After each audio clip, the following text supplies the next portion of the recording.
The Cipher of the Ancients. Chapter 4: Minor Uptick. I awoke to a dim, blue light playing across my vision, the kind of light you see when your eyes are just beginning to adjust to darkness. My body felt like it had been drained of every ounce of strength, my limbs heavy as if carved from stone. As my senses returned, the first thing I noticed was the cool, damp air of the catacombs, the scent of earth and ancient stone filling my nostrils. Blinking to clear the blur from my eyes, I saw Ella's worried face above me. In the soft glow of the apple in her hand, her features were etched with concern. Her eyes searched mine. "Elle, can you hear me?" Her voice was a whisper, carrying the weight of relief mixed with urgency. I could see the strain in her expression, the lines of worry creasing her forehead. I managed a weak nod, my throat parched and in dire need of a sip from the flask tucked in my vest pocket. My voice was a mere rasp as I attempted to speak. "Yeah, I'm here," I croaked, the cold stone beneath me grounding me back into the harsh reality of our situation. I reached into my vest, pulled out the flask, and took a sip. The liquid soothed my throat, and the fire pleasantly burned its way down my soul. Ella's face softened slightly at my response, but her concern didn't fully dissipate. "You pushed yourself too far with the apple," she said, her voice low to keep from echoing through the catacombs. Looking around, I realized we were deeper into the labyrinth than I remembered. The walls were lined with the bones of those long gone, silent witnesses to our struggle. The piece of the apple in Ella's hand had been the only light in this darkness, guiding us, or perhaps, guiding Ella to watch over me as I lay unconscious. I tried to sit up, my muscles protesting, but Ella's hand on my arm kept me steady. "Rest a moment more.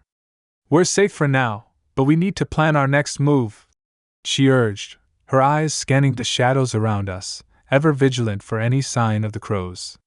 I nodded, understanding the gravity of our situation, yet grateful for the brief respite, and for Ella's watchful care in this moment of vulnerability.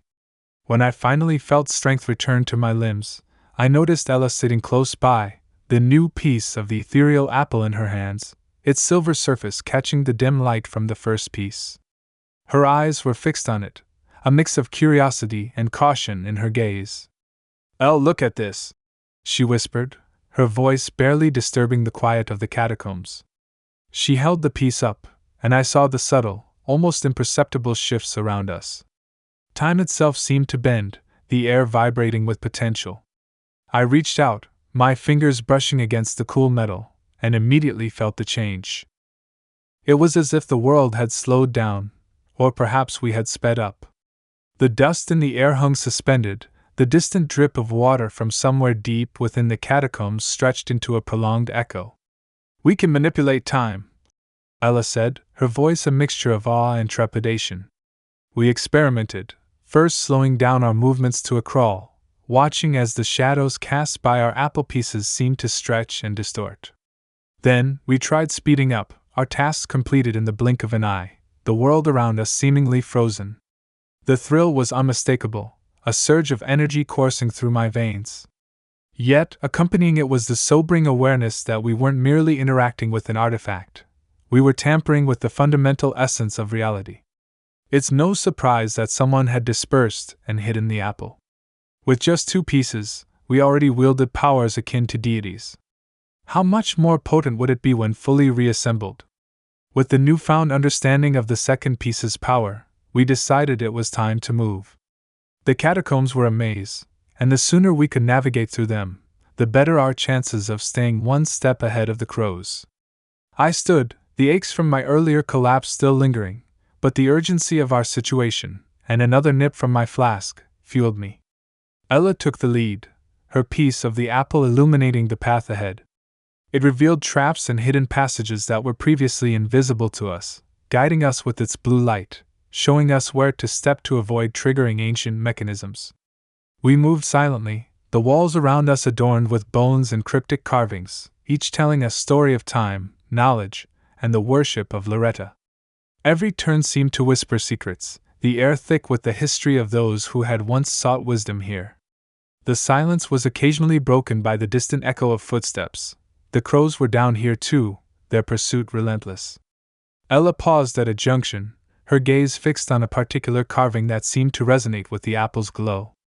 "This way," she whispered, pointing down a darker, less traveled path. Trusting her judgment, honed by years of working together, I followed. We had been walking for what felt like hours when a flicker of light, different from the apple's glow, caught my eye down one of the narrow, bone-lined corridors. Ella and I exchanged a wary glance, our steps slowing as we approached. The light was coming from a small alcove, where an old man sat, his presence almost blending into the shadows of the catacombs. He was ancient and alien, not quite human, his face etched with the wrinkles of time. His eyes were sharp despite his age, watching us with a mixture of curiosity and caution. Around him were scattered artifacts, books, and what looked like maps of the catacombs, all lit by a single, flickering candle. "Lost, are we?" His voice was raspy, like the rustle of leaves, but there was an undercurrent of knowledge, of secrets whispered through decades. Ella tightened her grip on the apple piece, ready for any sign of hostility. "Who are you?" she asked, her tone firm but not unkind. "I am the caretaker of this place," he replied, a slight smile playing on his lips. "Or perhaps, I am the guardian of time's secrets, if you will. I've been here since before your kind even knew of Loretta's chapel." I felt a chill, not from the cold but from the weight of his words. "Do you know the way out?" I asked, keeping my voice steady, gauging his intentions. He chuckled, a sound that echoed oddly in the space. "Out? Oh, there are many ways out, young ones. But the question isn't how to leave, it's what you seek while you're here. Knowledge, perhaps? Or is it the pieces of the apple you chase?" Ella was quick to respond. "We seek to understand, to learn, but we're also being pursued." "Ah, the crows." He nodded, his eyes gleaming with some untold story. "They chase shadows, but you chase the light. I can help you, but should I?" He stood, his movements slow but deliberate, and motioned for us to follow him down another corridor. "Come, let us see if you are worthy of the knowledge you seek. But remember, knowledge is a double-edged sword." He chuckled. The old caretaker led us to a chamber unlike any other in the catacombs. It was circular, the walls lined with shelves holding an array of sand timers, each one different in size and design, some running, others still. In the center was a large, ornate table with a complex mechanism that seemed to control the flow of sand in all the timers simultaneously. "This," the caretaker announced, his voice echoing slightly in the round room, "is where time itself is tested. If you wish to proceed, you must understand it." Ella and I eyed the setup warily. The mechanism was intricate, with gears, levers, and pulleys all connected in a way that suggested the slightest change would affect everything. "You must align these timers," he continued, pointing to the array, "to mimic the cycle of day and night, life and death. Patience is your ally here, not haste." I felt the weight of the apple piece in my hand, its power to manipulate time tempting to use. We started by observing, noting how each timer influenced the others. There was one for sunrise, another for the peak of day, one for dusk, and one for the dead of night. Others represented moments of life, birth, growth, decay, and death, all interconnected. Ella whispered, "We need to balance them, make them all flow at once, in harmony." It was a dance of time, each adjustment requiring thought and foresight.